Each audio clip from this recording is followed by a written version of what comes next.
Isang magandang umaga po sa ating lahat. Ako po si Pastor Pio ng Doro Faith San Pascual. Papasalamat ako sa Panginoon sa karangalan ang makapagsalita sa pag-aaral ng salita ng Diyos sa Doro Faith. At ako po ngayon ay nasa aming bahay dito sa Gunay, Bulacan. Purihin po ang Panginoon at tuloy-tuloy na po tayo ngayong umaga. Pagamat may ang oras ay loobin ng Banal na Espiritu na ang kanyang mensahe ay ating may parating sa lahat. Salamat po. At bago po yun, tayo manalangin, tayo umawit muna sa Panginoon. Awitin natin yung I just came to praise the Lord. Tayo pong lahat ay umawit ngayong umaga. Hallelujah. Kasama ang aking mga anak at manugang ngayong umaga. Praise God. Hallelujah. Hallelujah. I just came to praise the Lord. I just came to praise the Lord. I just came to praise His holy name. I just came to praise the Lord. I just came to praise the Lord. I just came, Lord. I just came to praise the Lord. I just came to praise His holy name. I just came to praise the Lord. He came into my life one very special day. He came into my heart and showed me a better way. Amen. He said he'll never depart, and that is what I say. I just came to praise the Lord. Sa Tagalog po, narito. Narito dahil sa Senyor. Narito dahil sa inyo. Narito dahil sa Senyor. Narito upang purihin kayo, Jesus. Narito dahil sa Senyor. Dumating kayo sa buhay. Dumating kayo sa buhay, minsan isang araw. Dumating kayo sa puso, kayo'y naging daan. Ang sabi niyo sa akin, di niyo ko iiwan. Narito dahil sa inyo dumating kayo sa buhay, minsan isang araw. Dumating kayo sa puso, kayo'y naging daan. Ang sabi niyo sa akin, di niyo ko iwan. Narito dahil sa inyo. Narito dahil sa inyo. Minsan pa, narito dahil sa inyo. Amen. Praise God. Hallelujah. Diyos na mabuti, Diyos na dakila, di nagbabago noon ngayon at magpakailanman. Hallelujah. Salamat sa inyo. O Diyos, salamat kami tinawag na maglingkod. Salamat sa inyo. Hallelujah. Thank you, Jesus. Ay manalangin ngayong umaga. Ama naming Diyos na napakabuti. Salamat po ngayong umaga sapagat muli ay magagamit nyo kami upang magpahayag ng yung mabuting balita at makapag-encourage ng maraming mga tao na maglingkod sa inyo, dakilang Diyos. Ibinababa po namin aming sarili sa inyong harapan. Tawarin nyo kami kung mayroon kaming mga pagkukulang, pagkakamali. Tugasan kami ng iyong banal na dugo pag maging karapat dapat kami na humarap sa inyo ngayong umaga. Salamat po, O Diyos. Ang dalahin ko po ngayon, Lord, bigyan mo po kami ng pagkaunawa sa iyong mga salita maging ang lahat na makikinig, Panginoon, ipaunawa niyo, O Diyos, ang maglingkod sa inyo ay napakabuting bagay at ito ay kararangal. Makikita namin pagdating pa sa dako pa roon, kung hindi pa kayo dumarating, ang hindi masayod ng mga pagpapala at kagalak at kapayapaan na ipinadadama mo sa piniling maglingkod sa inyo, Panginoon, ay mararanasan. Sapagkat kahit kailan hindi kayo nagsisinungaling. Salamat po ngayong umaga. Palayan niyo po ang inyong lingkod at gamitin para sa kaluluwalhati ng iyong banal na pangalan. Salamat po. Palayan niyong bawat isa sa pangalan ng Panginoong Jesus. Amen. Yan, praise God. Salamat sa Panginoon.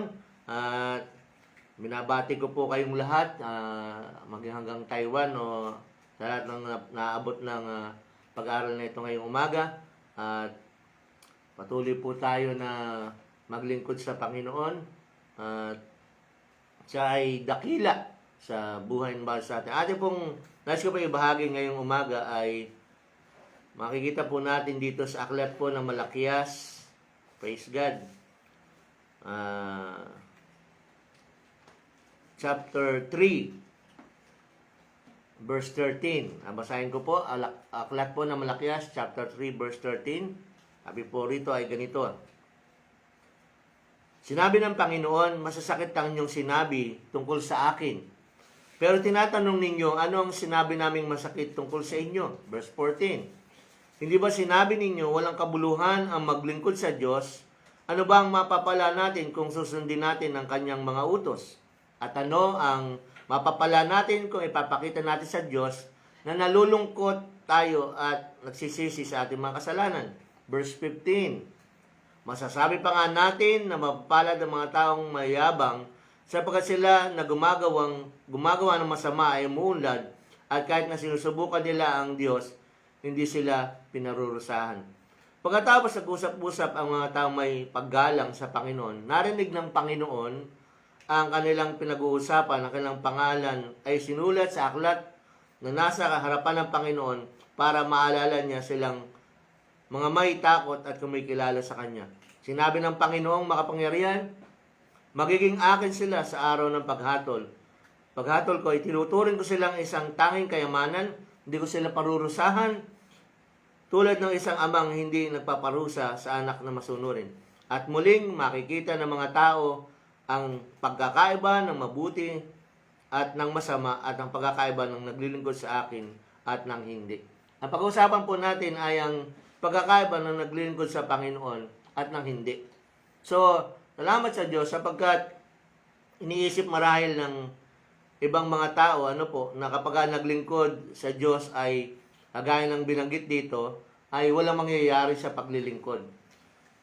Totoo nga naman kung sa isang banda ay pag ikaw ay bagong naglilingkod sa Panginoon, parang masasabi mong wala talagang mangyayari pag naglilingkod sa Panginoon. Makikita mo ay yung mga mayayabang o wala sa Panginoon ay makita natin na umuunlad, parang hindi sila pinarurusahan ng Panginoon. Binabanggit ni Malakias dito.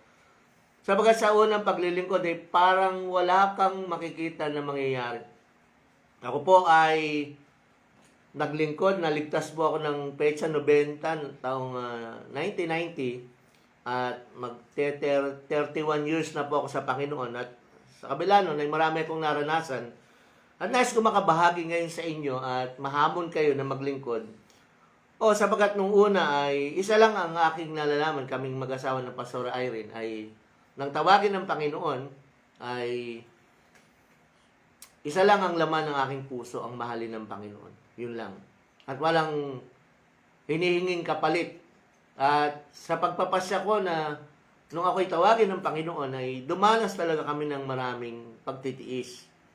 At hindi ganun kadali ang mga bagay sapagkat lahat ay walang allowance, wala lahat. Titiis kami.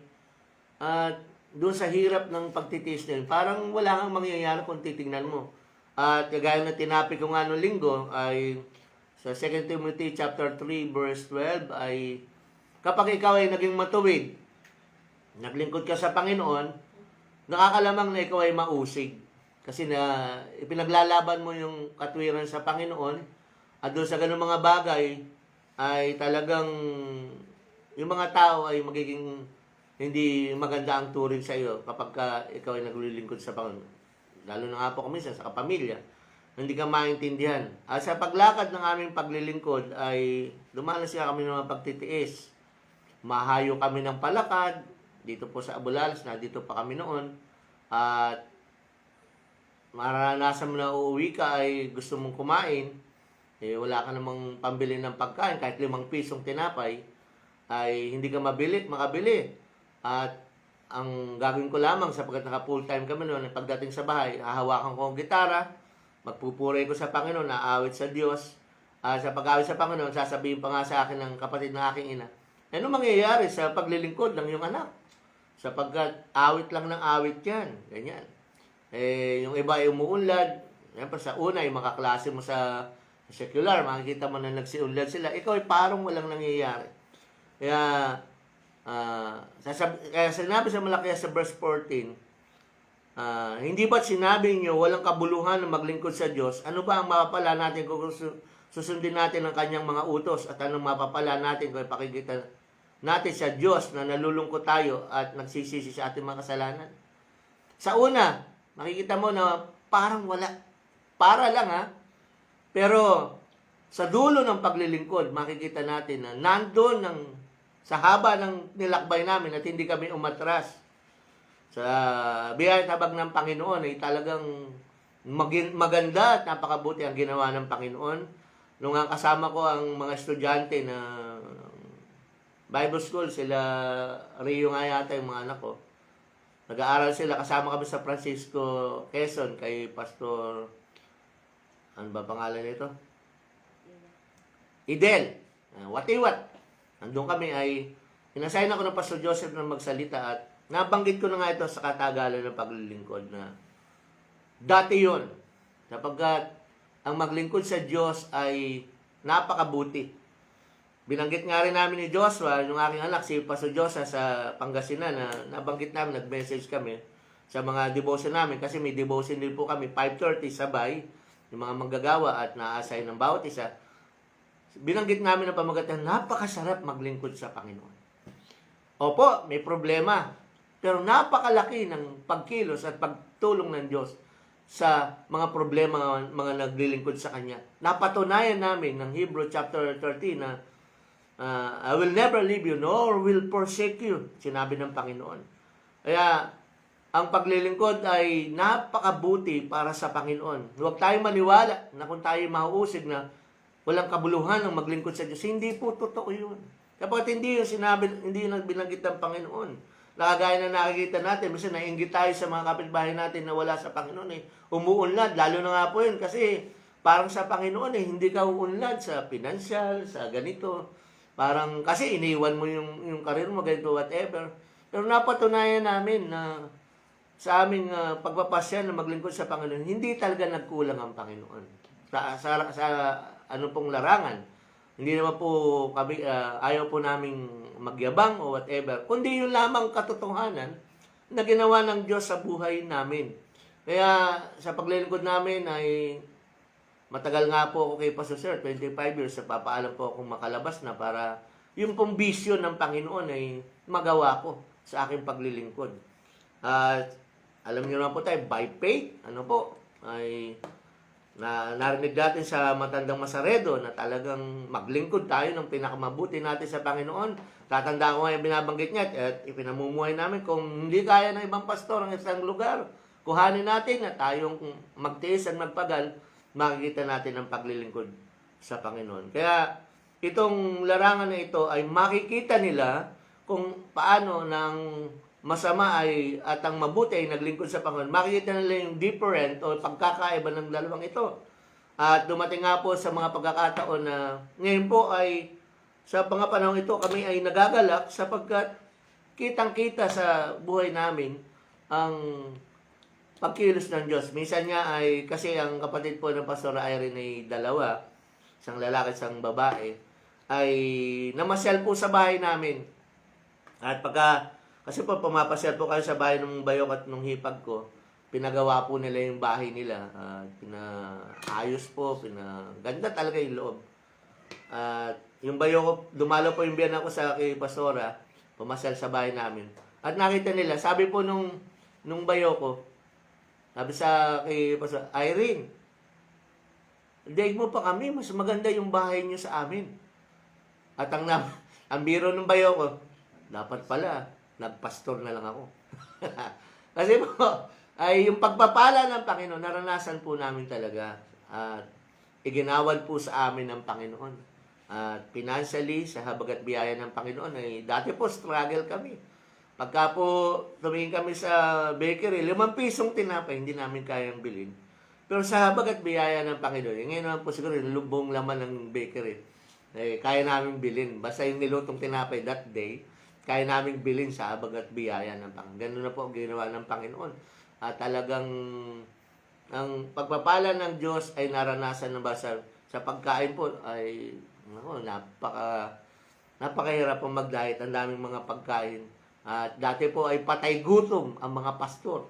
Ngayon po hindi patay busog pag ikaw ay naglingkod sa Panginoon. Talagang yung kapayapaan, kagalakan, may pagmamalakan mo, hindi dahil sa literal, lalo na po sa larangang spiritual. Kapag tayo sumunod sa Panginoon, mag-overwhelm ka sa kapayapaan, kagalakan, o lahat po ng desire natin sa Panginoon, ipagkakaloob ng Diyos.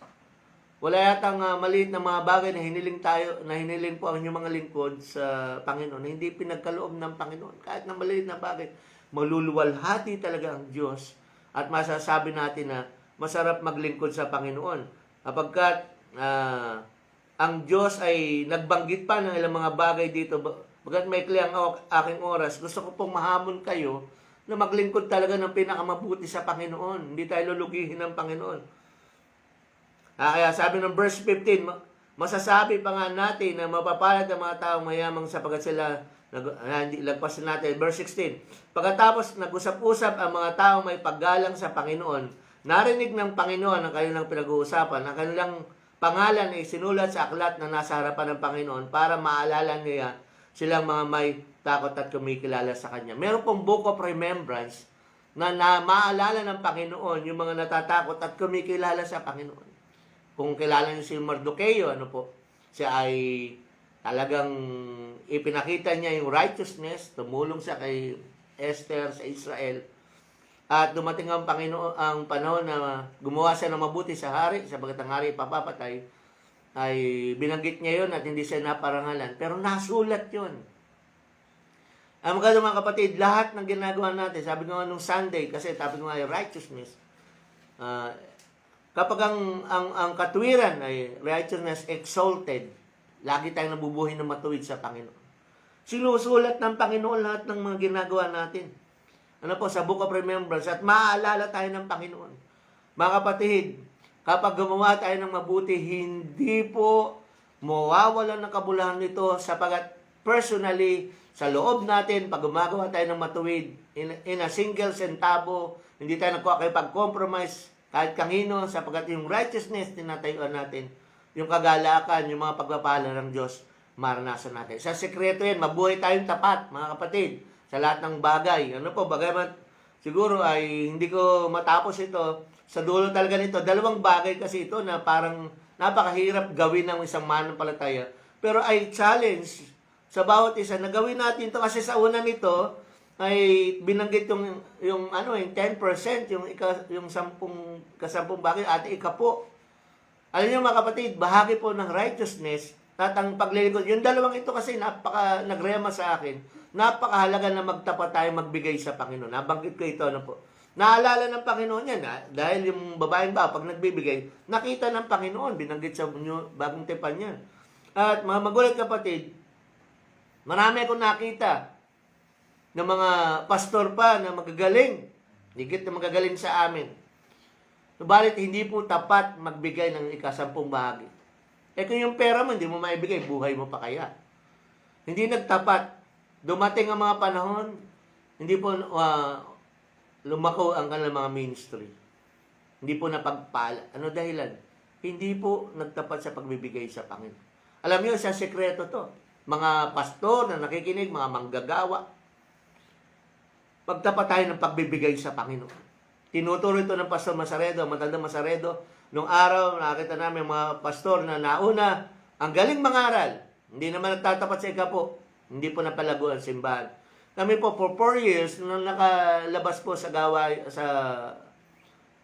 paglilingkod, nung pinayagan ako pa sa seryo na magawa aking vision, in 4 years, meron na po kaming 7 gawain. Nanganak po yung church na hawak ko ng 7 gawain. At marami pa pong coming ng mga churches na matatayo sa habag at biyaya ng Panginoon.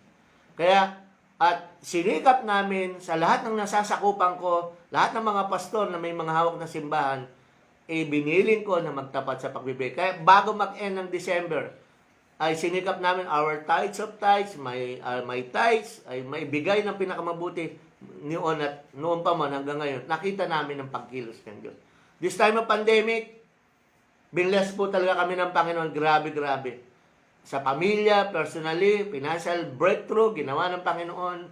Sa church, hallelujah, napundar ang maraming manggamit through sa panahon ng mga pandemya na ito. Sapagkat ang Diyos ay mabuti. Pinakikita niya sa mga nagpapatuloy at hindi humihinto. Pinaglalaban ang matuwid. Pinakikita ang kanyang paninindigan na maglingkod sa Panginoon. Ang Diyos ay gumawa ng mabuti sa kanyang mga anak. Kaya makikita sa huli kung sino ang tunay na naglilingkod at hindi. Kaya mga kapatid, I challenge sa tatagan nyo, magtapat tayo. Itong 2 bagay na ito, gawin natin. Una, magbigay tayo. Yung pag-iikapo, huwag nyo kakalimutan yan.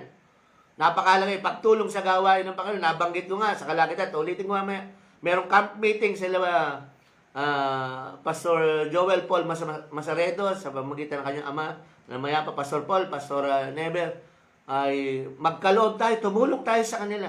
Hindi lamang po, kung kailangan, ay sasabihin natin, kami nga, nag-uumpisa din Kailangan din namin ng pera, bakit tutulong pa kami? Kanya-kanya lang tayo, hindi po.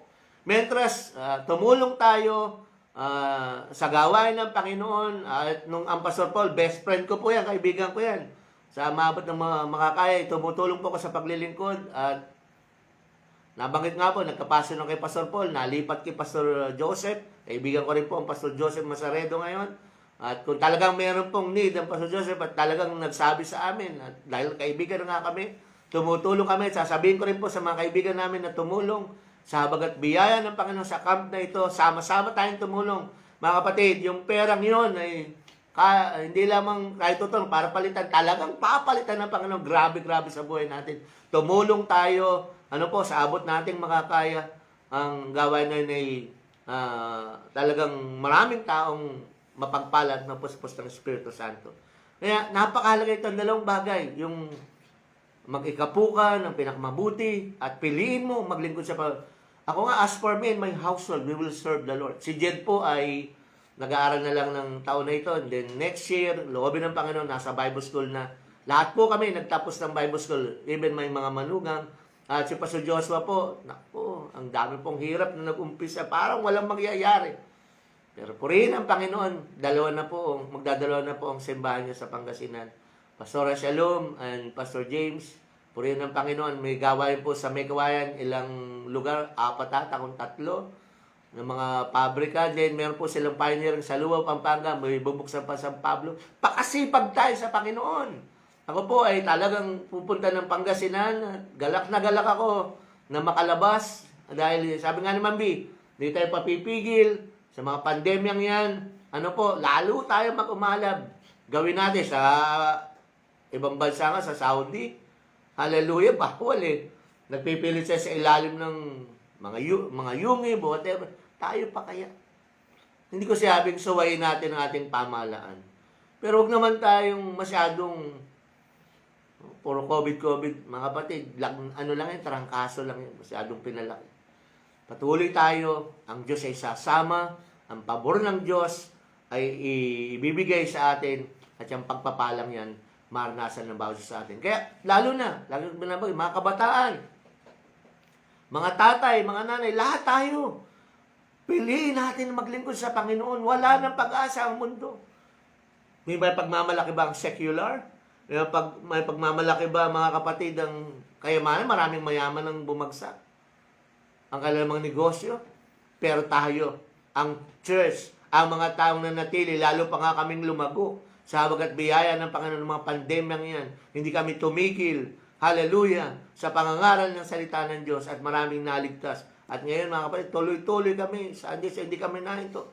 Nagpapaturo kami maging sa financial, binless ang church. Napakabuti ng Panginoon. At makikita ng marami. Hallelujah! At nagpe-pray nga kami ng sasakyan, na makabili kami ng sasakyan para lalo pang ma-reach namin yung maraming mga tao. Ako'y naniniwala, ipagkakaloob ng Diyos yun sa aming pamilya. At nang walang masyadong hirap sa mundo, kundi ang Diyos ay tutulong sa amin na makabili ng sasakyan para lalo ko pang maikot. Ano po, ang mga gawain ng hanggang Occidental, Mindoro, Pangasinan, Bataan, lahat ng ibang mga lugar sa tulong at habag at biyaya ng Panginoon. Kaya, iniiwan ko ngayong umaga, napaka-ikli po ng aking oras. At sa dami ko pong karanasan, hindi ko po mababanggit. Subalit, ang gusto ko iwan sa inyo, mahamon po tayo na maglingkod sa Panginoon. Kapatid, babae ka man, lalaki ka man, ang Diyos ay naganda sa inyo ng napakagandang buhay. Jeremiah 29:11. Totoo lahat yun. Lahat ng salita ng Diyos, totoo yun. Bilang kami mga nauna sa inyo. Hallelujah! Napakagalak, napakasaya, napakaligaya ang maglingkod sa Panginoon sapagkat sumasama ang Diyos, ang mga pagpapala ng Diyos ay sumasa mga lingkod niya. Kaya, yun po ang iniiwanan ko sa inyo ngayong umaga. Maglingkod tayo. Huwag tayong matakot. May pamilya tayo. Hindi ka pababayaan ng Panginoon sa paglilingkod mo sa Diyos na buhay na ating pinaglilingkuran mga magulang at kapatid. Kaya purihin ng Panginoon. Muli ay isang magandang umaga sa ating lahat, sa lahat ng nakinig. Ay sina-challenge ko kayo, lalo pa. Jesus is coming. Lapit nang bumalik ang Panginoon. At muli ay naamo ko po kayo na tumulong sa camp na naiwan ng Pastor Paul Masaredo. Sa February 11 to 14 po ang camp nila at pwede po tayong magpadala ng tulong through Mami, kay Pastor Joel Masaredo at kay Webe o kay Ma'am Neber. Pwede po tayong magpadala ng tulong. Kaya ngayong umaga, God bless po. We love you. We challenge you. Bigay natin ang pinakamabuti. Kung kami nga lang po, pwede pumunta ng Taiwan, pupunta talaga kami ng Taiwan. Kaya, salamat sa Panginoon, tayo manalangin. Ang maraming Diyos na mabuti at tapat, tinataas po namin ang gawaing naiwan ng Pastor Paul. Lord, lalo kayong iba yung kumilos sa kanila, sa kanyang pamilya. Kay Ma'am Neber, Pastora Neber, sa kanyang mga naiwang anak, Panginoon, sa 4 niyang anak, Panginoon. Lord, lalo pa kayong maluwalhati sa kanila. Palaguin niyo po ang kanilang gawain iniwan ng Pastor Paul, Panginoon, sa iyong biyaya, lalo pang sumama ang banal na Espiritu. Father, in the name of Jesus, nakikisa po kami sa darating na camp, Panginoon. Lord, ang matinding pagbuhos ng banal mong Espiritu. Ang prayer po namin, mapuspos sila ng Holy Spirit at ang bunga noon, pagbabagong buhay, pagtatalaga ng buhay, Panginoon. Lord, yung mga gagamitin mo, bagamat wala ang pamilya ng Pastor Paul sa lugar na iyon. Lord, ang dalangin ko, sino man, sabi nga lagi sila sabi ng Pastor Paul, hindi sila maliit. Malaki sila sa inyong harapan. Gamitin nyo sila mightily. Lumakas ang kanilang mga loob na merong mangyayari, may gagawin ka kapag kami naniwala sa inyo, Panginoon. Pagpalain nyo po ang lahat na nakinig, ang buong Doro Faith, Panginoon. Samahan nyo kami. Lord, napatunayan namin maligaya at payapa sapagkat hindi nyo iniiwan, Panginoon, ang iyong mga anak. Binanggit sa Malakias, gaya ng isang ama na kumakalinga sa kanyang anak na masunurin. Panginoon, ako isang ama, hindi pa nagbabanggit si Faith, hindi pa nagbabanggit si Shalom, si Joshua, si Jed, ng nais nila. Nagugulat sila, ginagawa ko na sa kanila. Sapagkat natutuwa ang isang ama na tumulong sa kanyang mga anak. Lord, hindi mo pababayaan, tutulungan mo ang mga taong ito sa kahanga-hangang paraan. Salamat po. Inaangkin namin ang iyong pagsama ng iyong banal na Espiritu na lagi namin binabanggit. Samahan niyo kami, Holy Spirit. Salamat po, Ama, itong aming panalangin. Sa pangalan ng Panginoong Jesus. Amen. God bless po. Salamat po sa pag-iimbita. Purihin po ang Panginoon. Maasahan niyo po. Tutulong po kami sa abot ng aming makakaya sa habag at biyaya ng Panginoon. We love you po. Salamat po.